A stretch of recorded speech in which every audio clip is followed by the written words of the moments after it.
आशीर्वाद आटा, classmate copy, Bingo chips, Sunfeast biscuit, क्या आपको पता है इनकी मैन्युफैक्चरिंग कौन करता है?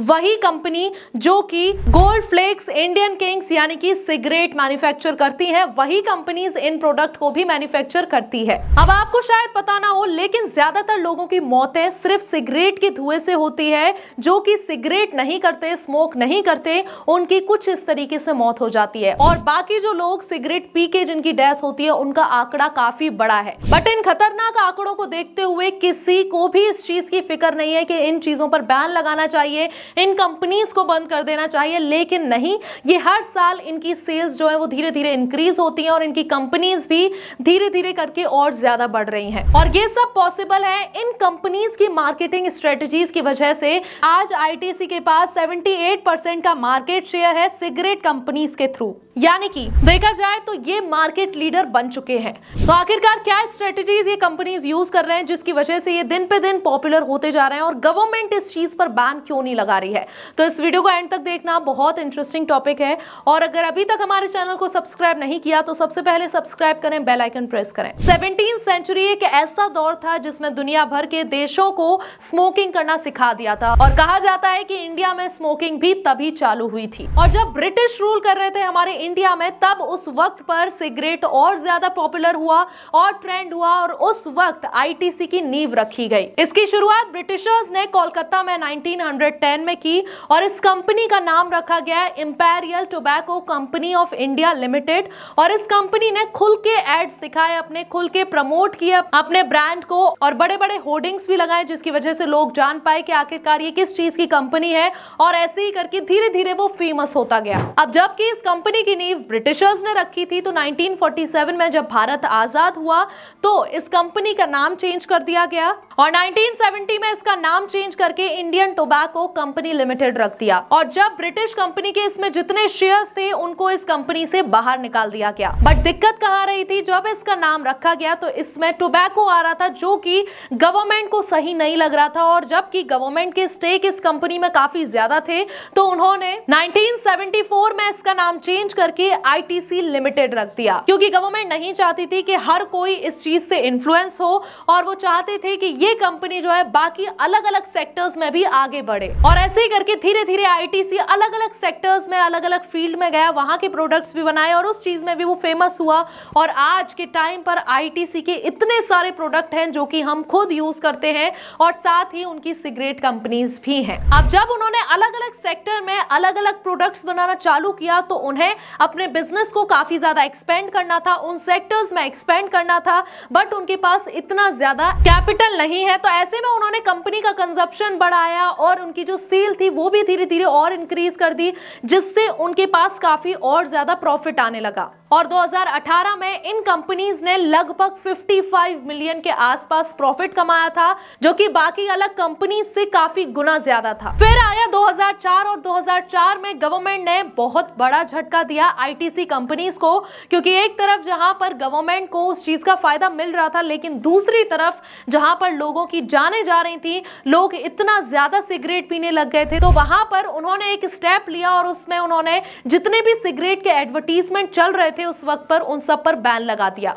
अब ऐसे में आईटीसी कंपनीज और बाकी जितनी भी सिगरेट कंपनीज थी वो सब मुसीबत में आ गई, क्योंकि उनके सारे एडवर्टीजमेंट बंद हो गए, और एडवर्टीजमेंट बंद हुए तो उनकी जो सेल थी वो जो इंक्रीज हो रही थी वो धीरे धीरे डिक्रीज होने लगी। बट आईटीसी नहीं माने, और उन्होंने इस प्रॉब्लम को फिक्स करने के लिए एक स्ट्रेटेजी अपनाई, जो कि थी प्राइस, प्लेस और प्रमोशन। एक्चुअली जो आईटीसी थी वो अलग अलग प्राइस पर अलग अलग ब्रांड्स की सिगरेट सेल करते थे, क्योंकि वो देखते थे कि हमारे पास हर तरीके का कस्टमर आता है, तो हमें उनके हिसाब का प्राइस भी रखना चाहिए और उनके हिसाब का ब्रांड भी होना चाहिए। तो ऐसे करके उन्होंने अपनी ही कंपनी में सिगरेट की काफी अलग अलग ब्रांड बनाई और अलग अलग प्राइस रखी। आईटीसी की दूसरी स्ट्रेटेजी ये थी कि वो अपने प्रोडक्ट को डिस्प्ले पर लगवाता था, जहां पर भी वो प्रोडक्ट सेल करते थे, जहां पर भी वो प्रोडक्ट देते थे, जैसे कि शॉपकीपर्स या शॉप्स के पास, तो वहां पर वो अपने ही ब्रांड को डिस्प्ले पर लगवाते थे, ताकि लोग उस चीज से अट्रैक्ट हो, ताकि लोग देखें और सोचें कि एक बार हमें भी ट्राई करना चाहिए। और साथ ही उन्होंने होर्डिंग्स भी लगवाए। तो ऐसे करके आईटीसी की जो सेल थी, जो डिक्रीज होती जा रही थी,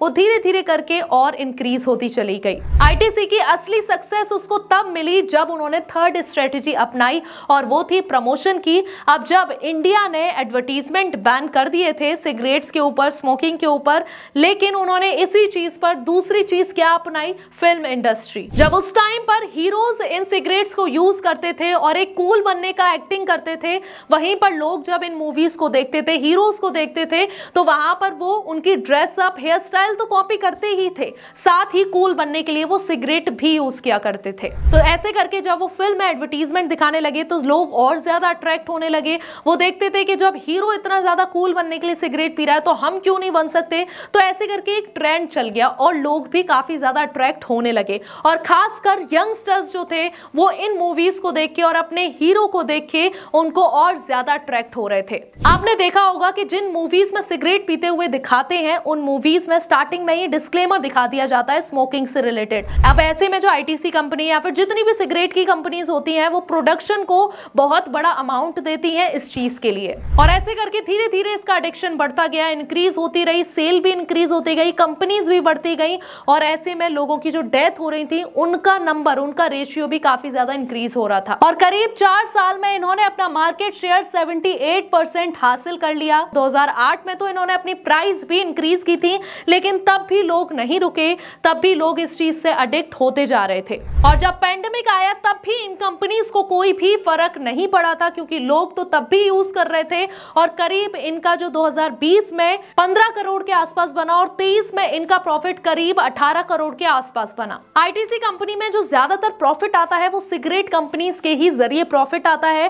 बाकी की जो अलग सेक्टर्स में इनकी कंपनी है उनसे सिर्फ 26% का ही प्रॉफिट आता है। और आज आईटीसी कंपनी भारत की बहुत बड़ी कंपनी बन चुकी है। ये भारत के साथ साथ बाहर फॉरेन कंट्रीज में भी अपने प्रोडक्ट जो है भेजती है। और इतना ही नहीं, जो इनकी पेरेंट कंपनी थी ब्रिटिश कंपनी, उनको भी ये रॉ मटेरियल भेजते हैं। और अब आपके दिमाग में एक क्वेश्चन जरूर आ रहा होगा कि आखिरकार गवर्नमेंट पूरी तरीके से बैन क्यों नहीं कर रही है, क्योंकि गवर्नमेंट को भी इससे फायदा होता है। गवर्नमेंट को बहुत बड़ा प्रॉफिट मिलता है इससे, जीएसटी और टैक्स के जरिए, इसीलिए गवर्नमेंट इस चीज पर बैन नहीं लगा रही है। लेकिन एडिक्शन तेजी से बढ़ता जा रहा है, सिगरेट की कंपनीज तेजी से बढ़ती जा रही हैं, और आज के टाइम पर यंगस्टर्स का जो परसेंटेज है वो 35% हो गया है। ज्यादातर यंगस्टर्स ही हैं जो कि एडिक्ट हो रहे हैं इस चीज से। तो इस चीज के लिए या तो कंपनीज कम होनी चाहिए या फिर इतना ज्यादा सिगरेट के एडवर्टीजमेंट नहीं होने चाहिए। उस चीज पर गवर्नमेंट को कुछ ना कुछ एक्शन जरूर लेना चाहिए। अब आपका जो भी सजेशन है हमें कमेंट बॉक्स में जरूर बताइएगा। ऐसी और इंटरेस्टिंग वीडियोस और इन्फॉर्मेटिव वीडियोस के लिए हमारे चैनल को फॉलो करें, सब्सक्राइब करें और अपने दोस्तों और फैमिली को ये वीडियो जरूर शेयर करना। Thank you so much.